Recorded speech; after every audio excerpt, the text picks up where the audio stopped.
J'ai beau dire, j'ai beau faire, niveau C2. Paul a beau étudier, il ne progresse pas. Égal, Paul étudie, mais il ne progresse pas. Avoir beau a le sens de mais, sans utilisation de mais. Pourquoi ? À l'origine, avoir beau est une expression qui s'emploie dans une phrase simple, dont le sens a évolué ensuite. Exemple. Il a beau étudier, égal environ, il a l'occasion d'étudier, il a raison d'étudier, il a du talent pour étudier. D'où la structure du vieux proverbe « A beau mentir qui vient de loin ». Celui qui vient de loin a l'occasion de mentir car personne ne peut vérifier ses dires.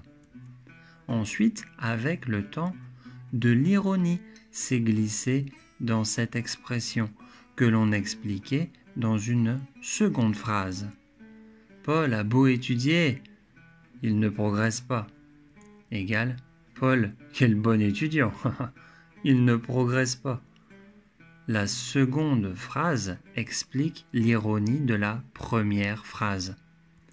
Le temps et l'usage ont ensuite joint les deux phrases, l'ironie et son explication, en y ajoutant le sens de « mais », c'est-à-dire une valeur de concession.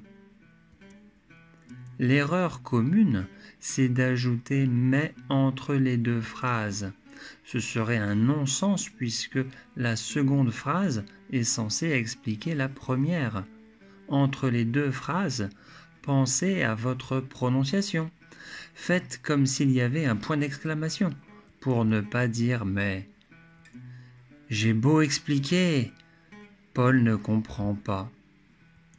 Paul a beau travailler, il ne réussit pas. Nicole et Sophie ont beau être sœurs, elles ne s'entendent pas. C'est tout pour cette fois. Likez, commentez, partagez. Merci encore, à la prochaine.